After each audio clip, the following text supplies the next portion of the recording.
Hello, everybody. I'm Jeff Edelman. I'm the host of Questions for Lawyers. The reason why I started this show was I get a lot of questions as a personal injury lawyer about law in different fields. And what do? I pick up the phone and I call my friends and I ask them these questions. Because while all of us who are lawyers pass the same bar, we know different areas of the law, and while we may be competent to practice by bar standards to do different areas, really it's, jack of all trades, master of none. Most attorneys will focus on one area of the law and go with that. And I thought, why not bring these questions on the air and get rid of some of the fear that some people have of even speaking to a lawyer for the first time, so they can see how we really are. We're doing this live, so you get to see us with all our mistakes and everything else, and just have a good conversation. And this week, I'm really pleased to have with me my friend Ron Renzy, who's going to be talking to us about appellate law, which is something that most people know nothing about.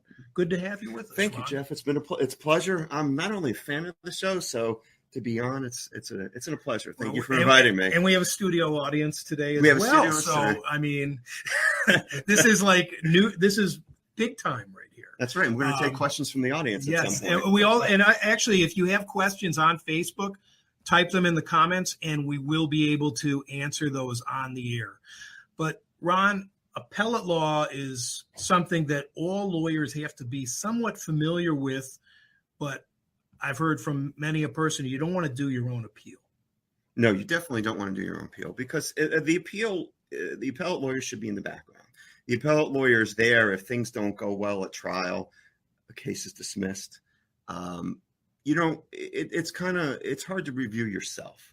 You want an independent person to come in there, review the record, which is basically reading paper, reviewing the record, the cold hard facts, and helping the trial lawyer make a determination of if you'll be successful on appeal or not. It's a much different area, because when you are at a trial, you're dealing with witnesses, you're dealing with experts, you're dealing with all sorts of emotions. You're picking a jury. The appellate practitioner deals with the record. And a lot of people have the misconception that an appeal is a second trial. It's nothing like that. It's basically, to put it simply, it's to see if the trial judge, the judge in your case, made a mistake. Was evidence admitted that shouldn't have been? Was an expert allowed to testify in a certain way that she shouldn't have been? Was it evidence? There's all kinds of rulings that could have been incorrect, and that's what the appellate court reviews. Well, Ron, this is an area that I have a very close friend of mine that's done some appellate work, and I consider appellate lawyers to be among the brainiest of attorneys.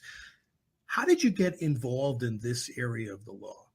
I've always enjoyed appeals. I mean, even back in law school, I mean, as you well know, it's reading cases. That's the Socratic method that we all know and love. And then I got up practicing for a while, and I was lucky enough to do an appeal.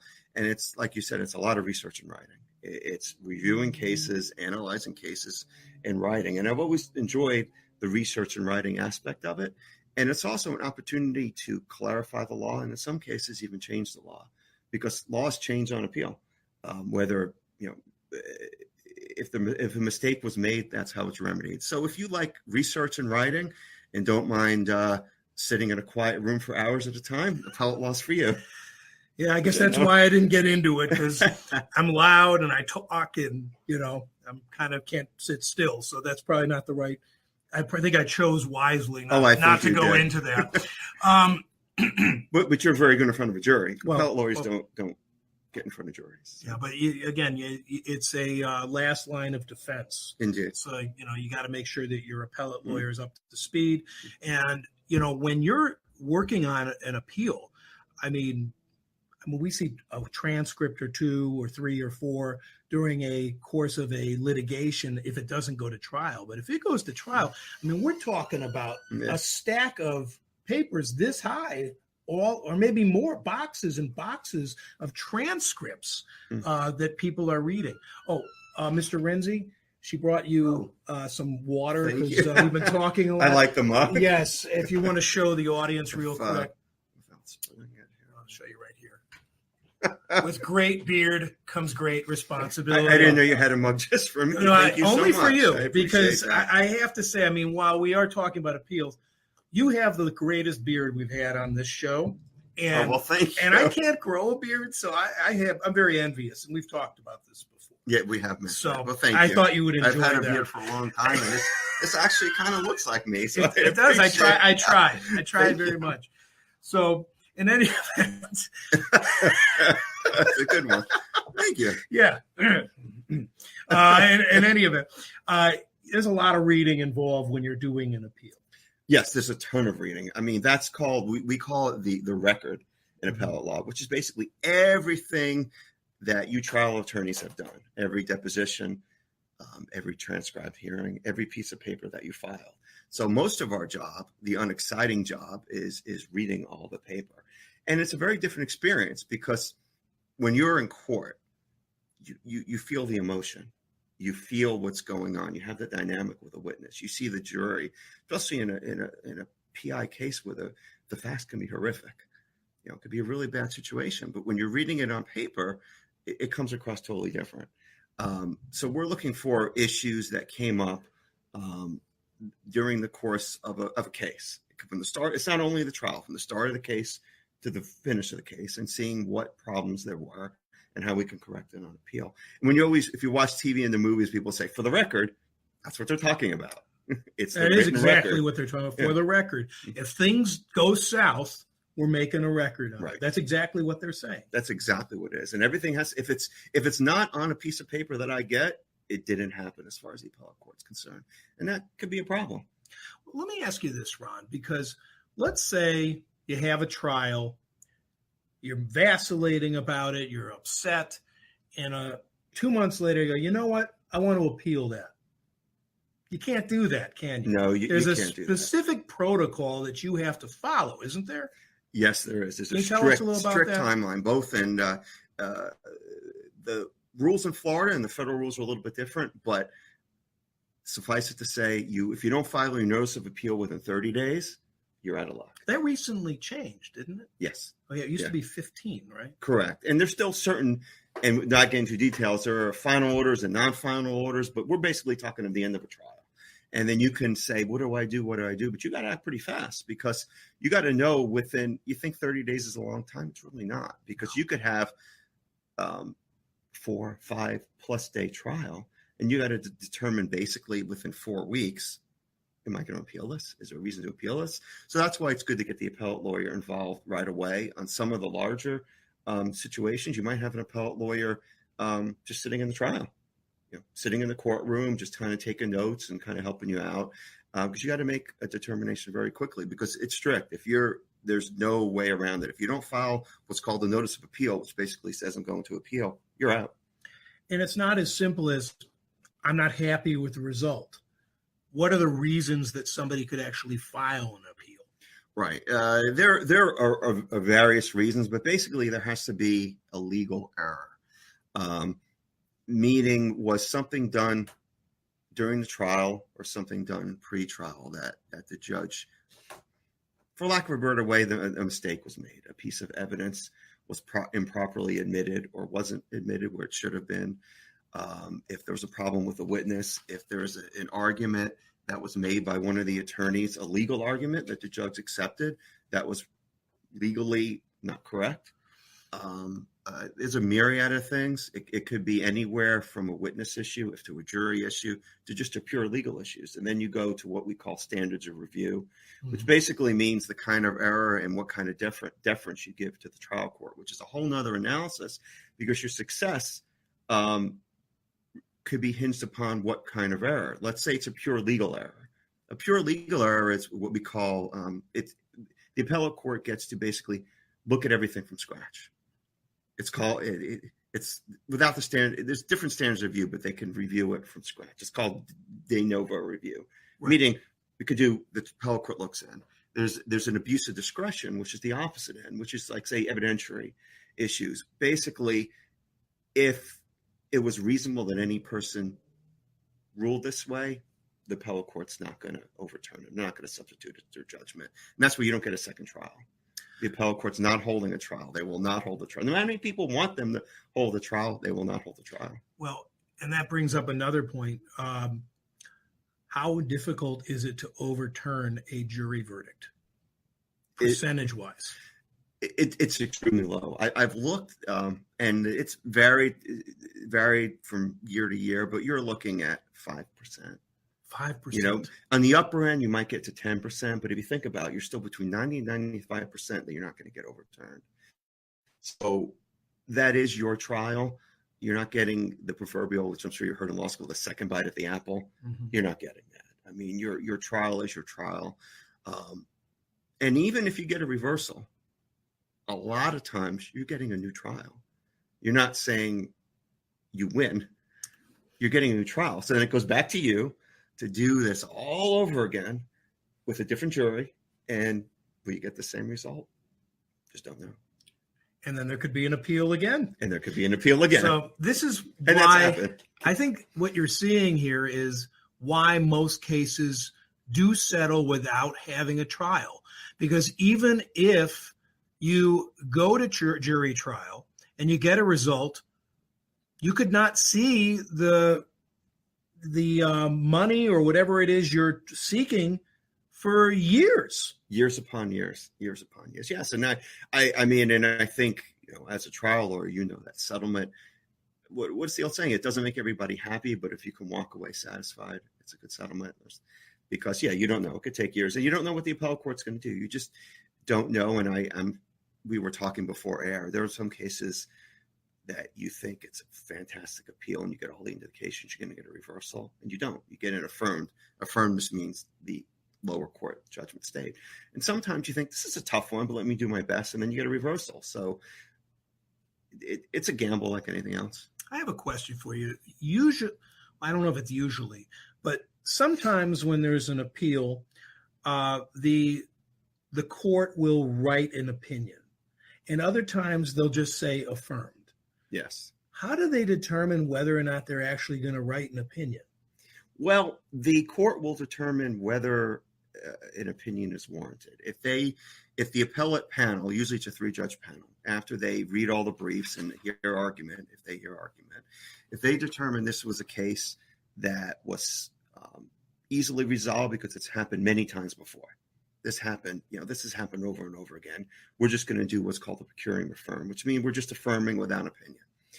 If the court feels that either one, it needs to be reversed because there needs to be clarification, or if it's an issue that there's a little bit of confusion on, that even though the case will not be overturned, the appellate court says, we need to clarify this for everybody else, for all the other lawyers in the state, we're going to write an opinion.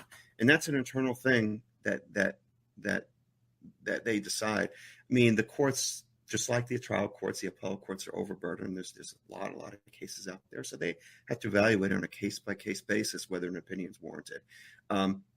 If it's a standard issue that the court believes you really don't need explaining, it's been done many, many times, they'll just issue the old dreaded PCA, the procuring affirm. And as a lawyer, you really don't know what the reasoning was.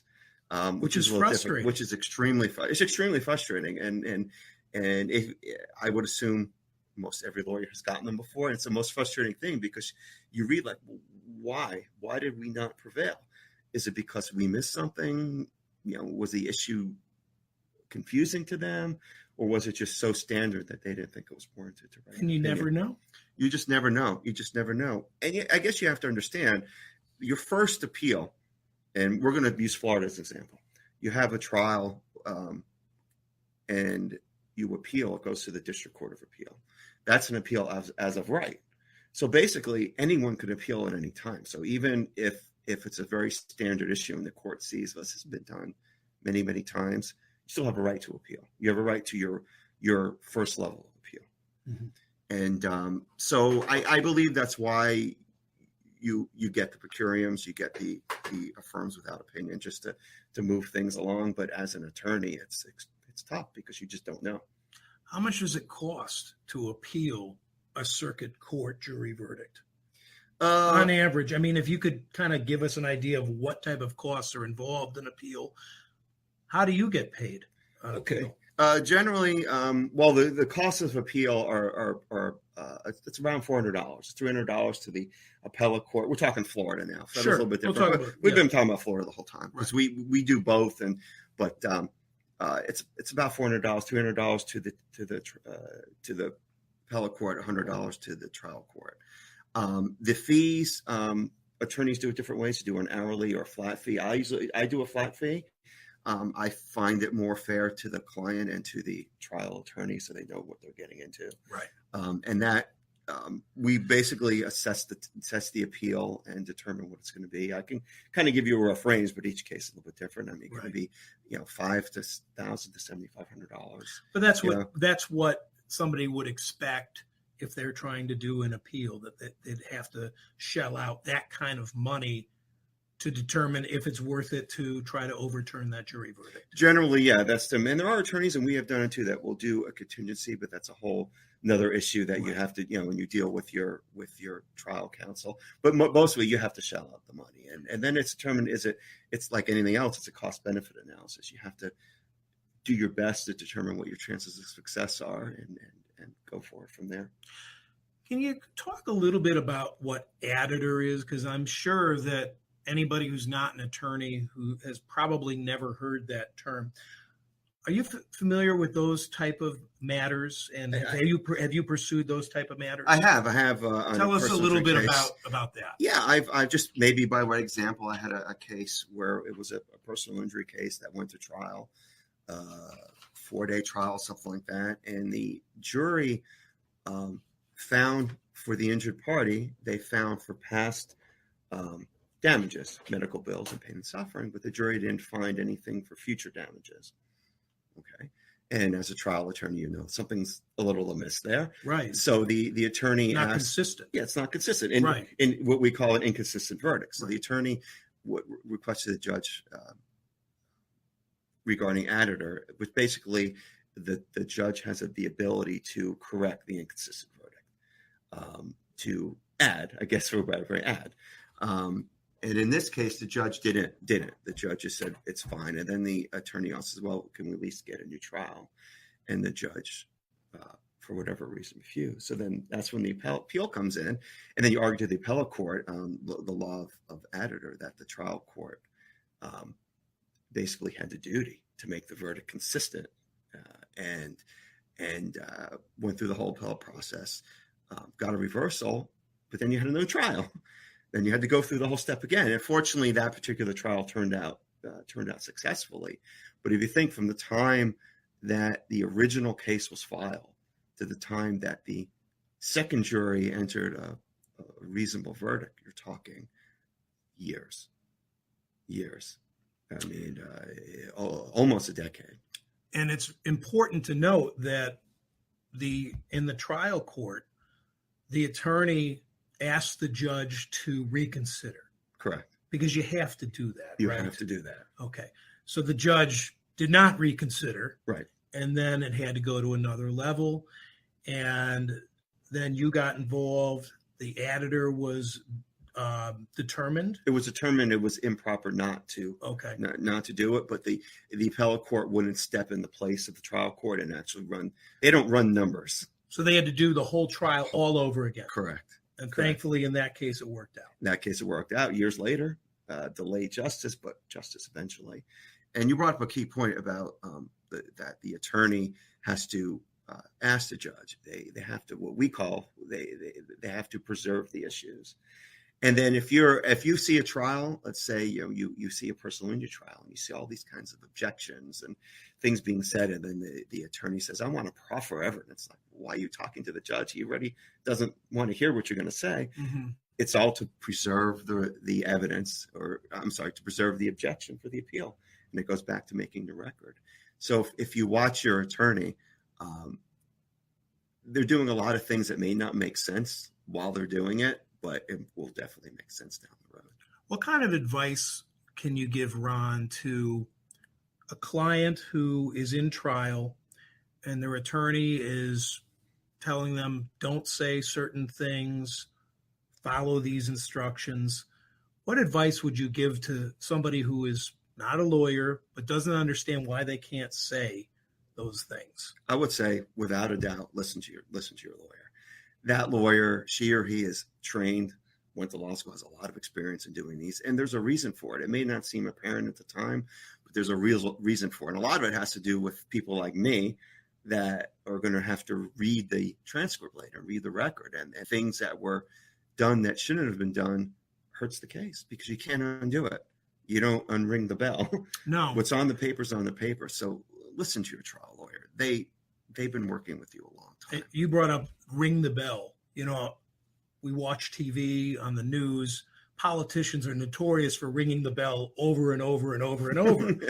You can't talk like that in front of a jury, though, right? You cannot talk like that in front of a jury. No. Okay. And I'm not going to single anybody out, but I'm just saying you have to actually say things that are backed up by evidence. And if you don't, all your hard work can be thrown in the trash and you have to do it again. 100%. Then you have to do it all. If you're lucky, you get to if do you're it lucky. Again. You know, if you're one of the 5 to 10% of people, you're lucky you do it again. You may never get a chance again. And people, I don't think people understand that they're in a process, and there is a process. And your injury, like your trial or your personal injury lawyer, knows what they're doing. You know, it's not the time to be coy or slick. It's not the time to show everybody how smart you may be. It's time to win your case, and your trial lawyer knows the best way to win your case. And my advice is always just listen to your lawyer, because I've seen too many times where somebody hasn't listened to your lawyer, and there's really not much we can do on the appellate end. And then you open page 35 of the transcript and say question and answer, and this is what you said. Well, that's not really, well, that is what you said. It might not be what you meant, but it's what you said. And you're happy with that verdict that you have? Well, that's nice, because it's a worthless piece of paper. It's a worthless piece of paper. Hey, good luck to you in the future, but we can't change things, and that's why I always tell clients that an appeal is not, this is not a second trial.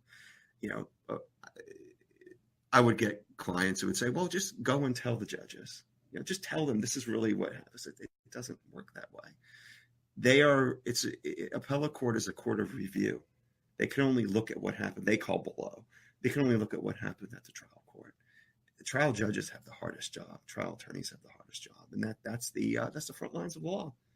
And the appeals are there for genuine mistakes, or there are areas of the law that are not clear. Believe it or not, after the common law of centuries, there are still areas that are not clear, and that's what appellate courts are for.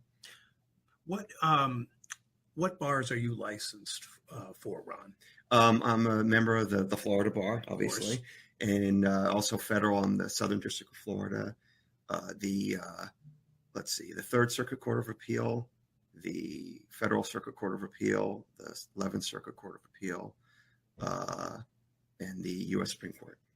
So basically, if anybody has any appeals that they need to review by an appellate lawyer, you're capable of handling anything in the state of Florida. I'm capable of handling anything in the state of Florida, anything that arises within the state, either state or federal. I can definitely help you out. If anybody has any questions or wants to run something by you in the future, can you tell them how they can reach you? Absolutely. You could give me a call at 954-757-1212. I provide a free consultation, so there's no charge so we can have a chat. 954-757-1212, or check out our website, www.wallberg, WALLBERG-RENZY.com. And I'm always happy to answer a question, because sometimes you could solve the issue just with a small chat, and I'm more than happy to do that. Well, this has been very enlightening, Ron. I mean, when you talk about appellate work, again, I learned some things today. Maybe I won't make some mistakes in the future, but it's really great having you on. And, I always enjoy talking with you anyway, even if we're not on the air. It's been a pleasure. And I hope you enjoy your mug, by the way. I will. I get to keep the mug. It's for you. Oh, wow. I get a gift. Thank you very much. We Thank give you gifts very for much. questions for lawyers, for appropriate people. So you deserve one. I really appreciate you having me on the show today, and I commend what you do every day in the trenches, as we call. And just to say, Jeff knows what he's doing. If you have, I know Jeff is not going to tout himself, but if you have a personal injury question, please call Jeff. Well, thank you, Ron. He is the guy. Well, I appreciate that.